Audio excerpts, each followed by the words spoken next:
ہندوستان ایک سمے افغانستان، پاکستان، بنگلہ دیش تک پھیلا ہوا تھا، جس میں بڑی تعداد میں مسلمان رہتے تھے۔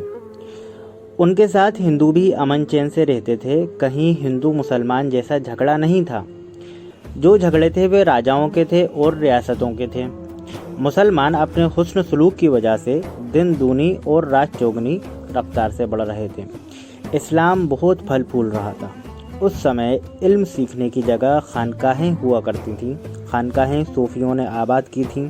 اسلام کا پرچار بھی یہی صوفی کرتے تھے۔ ان صوفیوں کے دیوانے بھی ہوتے تھے، مستانے بھی ہوتے تھے اور قلندر بھی ہوتے تھے۔ ہر صوفی کا اپنا ایک الگ انداز ہوتا تھا، اپنی الگ پہچان ہوتی تھی۔ انہی صوفیوں سے سینکڑوں طرح کے سلسلے وجود میں آئے۔ اسلام کا یہ سلسلہ، اسلام کی یہ پہچان 1300 سال تک برقرار رہی۔ اس کے بعد عرب میں وہابی ریولیوشن آیا۔ دنیا میں دو وشو یدھ ہوئے۔ پھر آٹومن امپائر کے نام پر چل رہی کتھت خلافت کا بھی انت ہو گیا۔ اس کے بعد بھارت میں بھی بڑے بدلاؤ دیکھنے کو ملے اور یہاں پر مدرسہ کرانتی ہوئی، جس کے بعد صوفیزم والے اسلام کی جگہ مدرسہ اسلام نے لے لی۔ صوفیوں کی جگہ چندہ خور مولوی آ گئے اور اس کے بعد ہم سب مسلمان دوسرے قسم کے ہو گئے۔ اس مدرسہ کرانسی کے بعد اسلام کا پرچار پوری طرح سے ٹھپ ہو گیا۔ حالانکہ تبلیغ آج بھی خوب ہوتی ہے اور سبھی فرقوں کے لوگ تبلیغ کرتے ہیں۔ تبلیغ کرنے دور دور تک جاتے ہیں، مگر ان کے نشانے پر صرف اور صرف مسلمان ہوتے ہیں۔ وہ مسلمان کو ہی مسلمان بناتے ہیں، یا یوں کہیے کہ اپنے فرقے کا بناتے ہیں۔ کوئی اپنا فرقہ، اپنا ورچسو بچائے رکھنے کے لیے تبلیغ کر رہا ہے، تو کوئی اپنے فرقے کو بڑھانے اور اپنے ورچسو کو بڑھانے کے لیے تبلیغ کر رہا ہے۔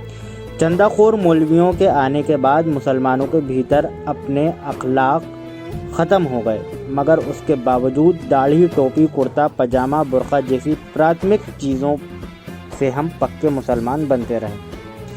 صوفیوں کا جہاں ہر ایک عمل عبادت میں شمار ہوتا تھا، وہیں مدرسہ اسلام نے عبادت کو صرف نماز تک محدود کر دیا۔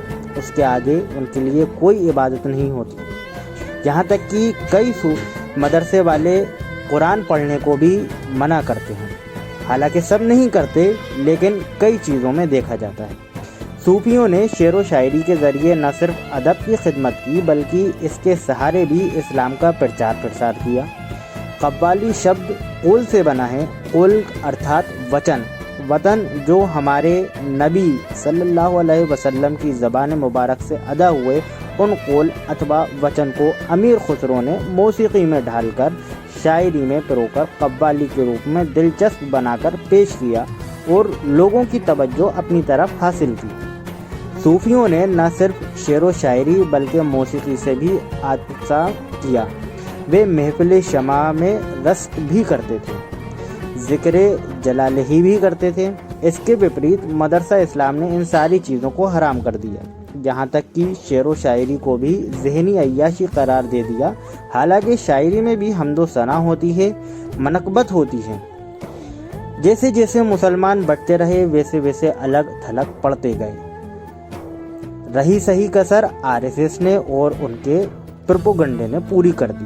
نتیجہ یہ ہوا کہ آج ہم ہندوستان میں اپنے وجود کی آخری لڑائی لڑ رہے ہیں۔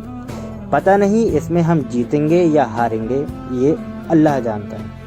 کہنے کا تاتپر یہ ہے کہ 150 سال پہلے تک بھارتیہ سب کانٹیننٹ میں انسان رہتے تھے جن کا ایک دوسرے سے سروکار رہتا تھا۔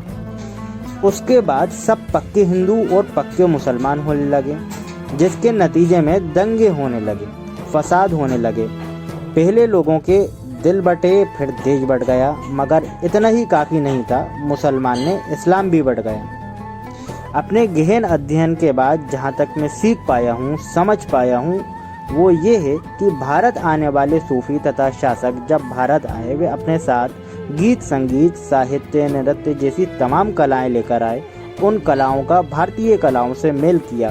وہ ایک کلچر لے کر آئے تھے، اس کلچر کا پرچار کیا گیا۔ مگر جب مدرسہ اسلام آیا تو وہ صرف حدیثیں لے کر آئے، اور حدیثوں میں بھی ایسی جو صرف رٹا مارنے کے کام آتی تھی۔ کیونکہ میں نے صوفیزم پر اتنا کچھ کہا ہے، تو انت میں علامہ اقبال کا ایک مصرع کہہ کر اپنی بات ختم کرتا ہوں۔ خانقاہوں میں مجاور رہ گئے یا گورکن کہتے ہیں قبر کھودنے والوں کو، ارتھات اب خانقاہوں میں نہ تو اسلام ہے، نہ صوفی ہے، نہ صوفزم ہے، نہ علم ہے، نہ عمل ہے، اگر کچھ ہے تو مجاور گری ہے اور قبروں کا کاروبار ہے۔